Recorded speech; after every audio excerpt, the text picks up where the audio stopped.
ప్రాచీన కాలం నుండి వెలుగు కేవలం భౌతికమైన ప్రకాశం మాత్రమే కాదు. ఇది జ్ఞానం, సత్యం, దేవుని సన్నిధికి ఒక సంకేతంగా ఉంది. ఈజిప్టులో అక్కడి ప్రజలు సూర్యదేవుడు రా అనే పేరుతో అంటే సర్వాధికుడిగా కొలిచేవారు. గ్రీకు తత్వశాస్త్రం ప్రకారం వెలుగు అంటే జ్ఞానం. ప్లాటో తన గుహ గురించిన ఉపమానం ద్వారా అంధకారంలో ఉన్న ప్రజలు వెలుగు వల్ల సత్యాన్ని తెలుసుకుంటారని చెప్పారు.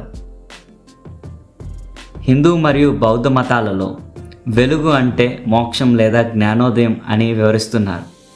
కానీ ఇశ్రాయేలీయుల ఆలోచనలో హీబ్రూ భాషలో వెలుగు అనగా ఓర్ దేవుని ప్రత్యక్షతను సూచిస్తుంది. కాబట్టి యేసు కొండ మీద ప్రసంగంలో మీరు లోకమునకు వెలుగు అని చెప్పినప్పుడు ఆయన శ్రోతలు దీని యొక్క లోతైన అర్థాన్ని బాగా అర్థం చేసుకున్నారు. ఇది సామాన్యమైన మాట కాదు, ఇది ఒక దేవుని పిలుపు. మీరు లోకమునకు వెలుగు, పర్వతంపై నున్న పట్టణం మరుగు చేయబడదు. ఇక్కడ యేసు రెండు ముఖ్యమైన విషయాల్ని చెబుతున్నారు.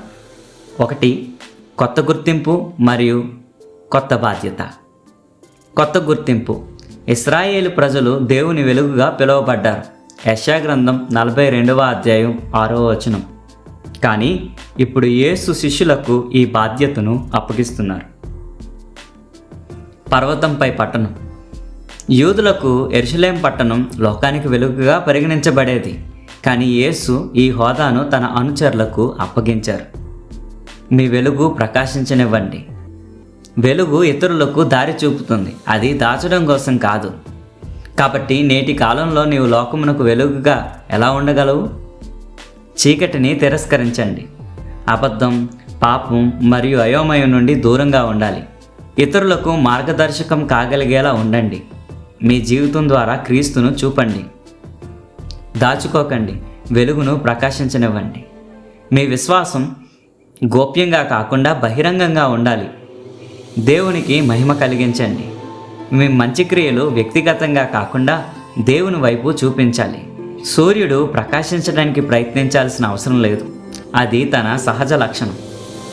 అలాగే క్రీస్తును ప్రతిబింబించే వెలుగుగా మనం ప్రకాశించాలి.